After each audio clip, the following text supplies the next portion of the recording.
नमस्कार, मार्मिक समाचारमध्ये आपलं स्वागत। आज आपण पाहतोय महाराष्ट्रामध्ये विधानसभेचं निवडणुकीचं बिगुल वाजलेलं आहे। महाराष्ट्रामध्ये तीन पक्षांच्या बरोबर तीन पक्ष असे एकमेकांच्या विरोधात दिसताना पाहायला मिळत आहेत। यामध्ये काही ठिकाणी अशा या परिस्थितीमुळे राजकीय पक्षांच्या आखाड्यामुळे कार्यकर्त्यांची कोंडी झालेली पाहायला मिळते। काही कार्यकर्ते इतके निष्ठावंत आहेत की ते त्यांनी आपापल्या फक्त पक्षाशी निगडीत आणि पक्ष जो दिल आदेश पक्ष दिल तो नेता याचीच धोरणं पूर्ण महाराष्ट्रामध्ये राबताना दिसत आहेत। असंच एक चित्र इंदापूर तालुक्यामध्ये आहे। इंदापूर तालुक्यामध्ये आता सध्याला झालेली घडामोड म्हणजे हर्षवर्धन पाटील यांनी भाजपला रामराम ठोकून यांनी शरद पवार या गटामध्ये प्रवेश केलेला आहे। हर्षवर्धन पाटील यांच्या बरोबर असणारे विविध कार्यकर्ते हे जोडून होते। कार्यकर्त्यांनी त्यांच्याबरोबर असणारी सर्व पूर्ण तालुक्यातील जनतेबरोबर असणारे ग्रामपंचायतच्या निवडणुकी असतील, पंचायत समितीच्या निवडणुकी असतील, याची देवधोरणं पुढल्या भविष्यामध्ये बांधलेली होती। अशीच देवधोरणं बांधलेली असतानाच या मध्यंतरी झालेल्या परिस्थितीमध्ये हर्षवर्धन पाटील यांनी भारतीय जनता पार्टीला रामराम ठोकून शरद पवार गटामध्ये प्रवेश केलेला आहे। आज आपण त्याच विषयावरती त्यालाच अनुसरून आज इंदापूर तालुक्यातीलच कार्यकर्ते ज्यांनी आज युवकांचं संघटन संपूर्ण तालुका बरोबर आपले घरापर्यंत आपले प्रत्येक रिलेशन त्यांचे तयार केले आणि युवकांची एक फळी तयार केली। पण आज पाहायला गेलं तर आज त्यांच्या बरोबर असणारे त्यांचं थोडक्यात सांगायचं जर ओळख झाली तर ते आज भारतीय जनता पार्टी पुणे जिल्ह्याचे सचिव तेजस देवकते आज आपल्या बरोबर जोडून आहेत। आपण त्यांच्याकडनं जाणून घेऊया की सध्या आपल्या या परिस्थितीवरती इंदापूर तालुक्याच्या राजकीय घडामोडीवरती त्यांची पुढची वाटचाल कशी असणार आहे, त्यांचं सध्याचा परिस्थिती कशी आहे हे आपण त्यांच्याकडनं थोडक्यात जाणून घेऊया। नमस्कार। नमस्कार। काय सांगताल, आज इंदापूर तालुक्यामधील एक चित्र असं झालेलं आहे की आज आपण हर्षवर्धन पाटील यांचे खूप निकटवर्ती होता। आज त्यांच्या बरोबर कित्येक दिवस आपण त्यांच्या बरोबर काम केलं होतं। आज त्यांनी शरद पवार गटामध्ये त्यांनी प्रवेश केला। या परिस्थितीवरती आता सध्याला आपली भूमिका काय, आपण हर्षवर्धन पाटील यांच्या बरोबर आहात का भारतीय जनता पार्टीचंच काम आपण करणार आहात, काय आपलं मत आहे थोडक्यात सांगा। मी सर्वप्रथम आपल्या माध्यमातून सांगू इच्छितो, मी भारतीय जनता पार्टी बरोबरच आहे। मी भारतीय जनता पार्टीचा एक सर्वसामान्य कार्यकर्ता आहे आणि भारतीय जनता पार्टी हा एक विचार आहे। भारतीय जनता पार्टी हा पक्ष नसून एक परिवार आहे आणि या परिवारामध्ये आम्ही गेले 8-10 वर्ष झालं काम करतोय। मध्यंतरीच्या काळामध्ये माजी सहकार मंत्री हर्षवर्धन पाटील साहेबांचा भारतीय जनता पार्टीमध्ये प्रवेश झाला, ही गोष्ट खरी होती। आता साहेबांनी रामराम ठोकला, त्यानंतर शरद पवार गटामध्ये गेले। राजकारणामध्ये चढउतारी येत असतात, राजकारणामध्ये काही अडचणी असतात। राजकारण प्रत्येक माणूस हा विजयासाठी करत असतो, कोणताही माणूस पराजयासाठी राजकारण करत नाही।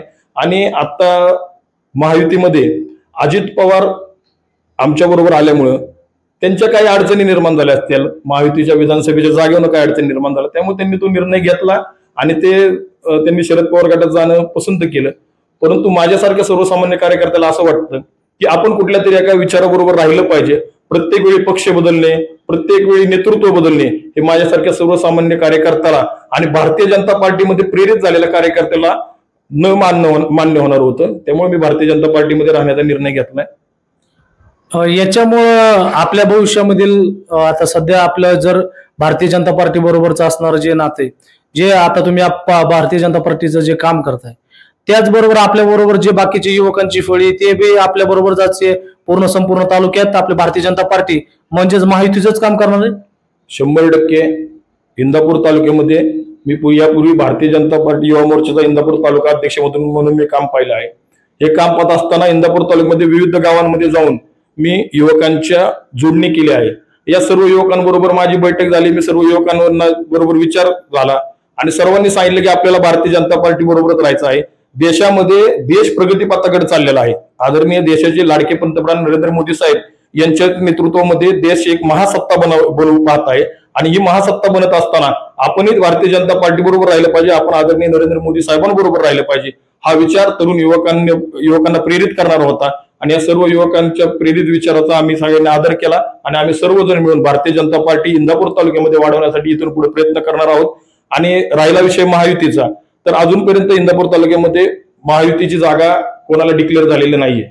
आम्ही सर्वजण महायुतीचे जो कोणी उमेदवार असेल त्याचा आम्ही प्रामाणिकपणे काम करणारच आहोत आणि येणाऱ्या काळामध्ये भारतीय जनता पार्टीच्या माध्यमातून महायुतीचा उमेदवार हा प्रचंड बहुमताने विजयी होईल असा मला विश्वास आहे। त्यामुळे येणाऱ्या काळामध्ये महायुती इंदापूर तालुक्यामध्ये भक्कमपणे पुढे जाईल. अशा परिस्थितीमध्ये सध्या आपण महायुतीचं काम करताय, आपणाला काय संपर्क करण्यात आलाय का की हर्षवर्धन पाटील साहेबांकडनं किंवा राजवर्धन दादा यांच्याकडनं काय संपर्क करण्यात आलाय की किंवा आपली काही मनधरणी या गोष्टीबद्दल काय करण्यात आलेली आहे का? नाही, याबाबत आदरणीय हर्षवर्धन पाटील साहेबांनी प्रवेश करायच्या आधी आम्हा सर्व कार्यकर्त्यांना विश्वासात घेतलं होतं. काही अडचणी असतात राजकारणामध्ये, काही आदरणीय साहेबांच्या अडचणी झाल्या असतील, त्या अडचणींचा विचार करून त्यांनी पक्षप्रवेशाचा निर्णय घेतला. त्यावेळेस आम्ही हर्षवर्धन पाटील यांना स्पष्ट सांगितलं होतं की आम्ही भारतीय जनता पार्टीमध्ये राहणार आहोत, आम्ही भारतीय जनता पार्टी सोडणार नाही. आदरणीय साहेब आपणही भारतीय जनता पार्टी सोडू नये ही आम्ही आदरणीय साहेबांना विनंती केली होती. परंतु आता मोठ्या लोकांचं राजकारण हे तुम्हाला माहिती आहे, येणाऱ्या काळामध्ये बघू, आपण विचार करू. पण हर्षवर्धन पाटील साहेबांनी जो निर्णय घेतला हा दुर्दैव आहे असं मला वाटतं. बरं, सध्या आपण पाहतोय की महायुतीचा उमेदवार आता स्टँडिंग उमेदवार दत्तात्रय भरणे हे सध्या आहेत. या ठिकाणी उद्याच्या भविष्यामध्ये आता त्यांना महायुतीची उमेदवारी बघायला गेलं तर देण्यात आलेली आहे. तर उद्याच्या भविष्यामध्ये जे महायुतीचे उमेदवार दत्तात्रय भरणे असतील यांच्याकडून आता तुम्ही आज भारतीय जनता पार्टीचं काम करताय, दत्तात्रय भरणे हे महायुतीचं त्यांच्याकडून आपल्या भारतीय जनता पार्टीच्या कार्यकर्त्यांना असं विश्वासात घेऊन काम करतात असं काय आहे का? सर्वप्रथम मी आपल्याला सांगू इच्छितो, अद्याप महायुतीची उमेदवारी कोणालाही घोषित झालेली नाही. इंदापूरची जागा आमचे जिल्ह्याचे जिल्हाध्यक्ष वासुदेव नाना काळे यांनी भारतीय जनता पार्टीला मागितलेली आहे. अद्याप इंदापूरच्या जागेबाबत कोणताही निर्णय झालेला नाही. त्यामुळे दत्तात्रय भरणे मामाची उमेदवारी घोषित झाली ही म्हणणं काही योग्य होणार नाही. घोषित झाल्यानंतर बघू. त्यांच्याकडनं काय आपल्याला काही तसं संपर्क वगैरे करण्यात आलेला आहे का? नाही, महायुती म्हणून अजून डिक्लेरेशनच नाही ना, त्यामुळे अजून त्यांच्याकडनं काही संपर्क झालेला नाहीये. आणि आमच्या जिल्ह्याचे आमची पार्टी अध्यक्ष ओरिएंटल पार्टी, आमच्या पार्टीमध्ये अध्यक्ष जो निर्णय घेतो तो खाली राबवला जातो. आमच्या जिल्ह्याचे अध्यक्ष आदरणीय वासुदेव नाना काळे आहेत. आदरणीय वासुदेव नाना काळेंशी त्यांनी संपर्क केला असला तर आम्हाला माहित नाही. परंतु येणाऱ्या काळामध्ये जोपर्यंत महायुती म्हणून ही जागा डिक्लेअर होत नाही तोपर्यंत आम्ही भरणेंचा प्रचार करण्याचा काही विषय येतच नाही. म्हणजे थोडक्यात असं म्हणायचं झालं तर ज्यावेळेस आपली माहितीची जागा म्हणजे भारतीय जनता पार्टीच्या वरिष्ठांकडून आपल्याला ज्या प्रकारच्या सूचना येतील त्या सूचनेनुसार आपण उद्याच्या भविष्यातली या जागेचं ज्याला जागा मिळेल त्याचं काम करणार आहे. पण थोडक्यात आता उद्याच्या भविष्यामध्ये जर झालं तर उद्याच्या भविष्यामध्ये दत्तात्रय भरणे अशा गोष्टीला जर त्यांच्या निवडणुकीमध्ये महायुती म्हणून उमेदवार पुढे आले आणि जर निवडणुकीच्या रिंगणामध्ये ते उभे राहिले तर आपण महायुतीचं काम करताना ज्या वेळेस आपण दत्तात्रय भरणे यांचं प्रचार करणार आहात त्या ठिकाणी पूर्णपैकी क्षमतेने आपण त्यांचंच कामाला प्राधान्य देऊन उद्याच्या ज्या काही घडामोडी घडणार आहेत त्याला सामोरं जाणार आहात. मी अजूनही आपणास सांगतो की महायुतीने दत्तात्रय भरणे यांची उमेदवारी जाहीर केलेली नाहीये. परंतु येणाऱ्या काळामध्ये महायुती जो उमेदवार देईल तो कुणीही उमेदवार असू द्या, त्या उमेदवाराचं काम भारतीय जनता पार्टी म्हणून आम्ही ताकदीने करू. आणि आजही आम्हाला विश्वास आहे की हा मतदारसंघ भारतीय जनता पार्टीला सुटेल. सध्या आपल्याला पाहायला मिळतं की इंदापूर तालुक्यामधील काही कमी जास्त असे कार्यकर्ते आहेत भारतीय जनता पार्टीमध्ये की काही कार्यकर्ते हर्षवर्धन पाटील यांच्या बरोबर गेलेत, काही कार्यकर्ते अजून निष्ठावंत म्हणून आपल्या इंदापूर तालुक्याचं भारतीय जनता पार्टीचं काम करत आहेत. याकडे आपण कसं पाहताय? हर्षवर्धन पाटलांबरोबर इंदापूर तालुक्यात पूर्वीची जी भारतीय जनता पार्टी होती त्यामधला एकही कार्यकर्ता हर्षवर्धन पाटलांबरोबर गेलेला नाही. हर्षवर्धन पाटलांबरोबर कोण गेले? जे काँग्रेसमधून भारतीय जनता पार्टी बरोबर त्यांच्या बरोबर आले तेच कार्यकर्ते पुन्हा त्यांच्या बरोबर गेलेले आहेत. आणि राजकारणामध्ये तत्व असतात. बघू, इंदापूर तालुक्यातली स्वाभिमानी जनता आहे, येणाऱ्या काळामध्ये जनता ठरवेल. बरं, एक मला असा वैयक्तिक प्रश्न आपणास करायचा आहे, उद्याच्या भविष्यामध्ये आपली वाटचाल कशी असेल? उद्याच्या वाटचालीमध्ये आपला दिशा म्हणजे पूर्णपैकी महायुतीच्या सरकारच्या ध्येयधोरणं आणि त्यांच्या वाटचालीमध्ये आपल्याला जर उद्या संधी एखादी चांगली मिळाली तालुक्यामध्ये तर त्या संधीचं कसं भविष्याकडे वाटचालीकडे कसं बघताय आपण? भारतीय जनता पार्टीमध्ये कार्यकर्ता हे सर्वोच्च पद असतं आणि भारतीय जनता पार्टीच्या माध्यमातून हे महायुतीच्या सरकारने अनेक योजना आणलेल्या आहेत. या अनेक योजना आणलेल्या असल्यामुळं या योजनेच्या माध्यमातून आम्ही सर्वसामान्य माणसांपर्यंत तळागाळापर्यंत पोहोचून लाडली बहीण योजना असेल, विविध विकास कामं असतील, विविध रस्ते असतील, आज तुम्ही इंदापूर तालुक्यामध्ये बघताय भारतीय जनता पार्टीच्या माध्यमातून प्रत्येक ठिकाणी रस्त्याची कामं चालू आहेत, म्हणजे महायुतीच्या माध्यमातून सगळी कामं चालू आहेत.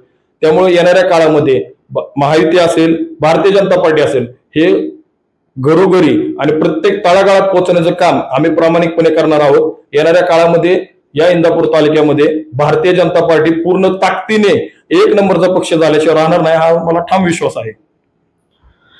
सध्या आपल्या बरोबर मनमोकळ्या अशा गप्पा मारल्या तेजस देवकर यांनी व्यक्त केलेला आहे की जो आम्हाला वरिष्ठांकडनं भारतीय जनता पार्टी जो वरिष्ठांकडनं आपल्याला आदेश येईल त्या आदेशाचं आम्ही तंतोतंत पालन करणार आहे.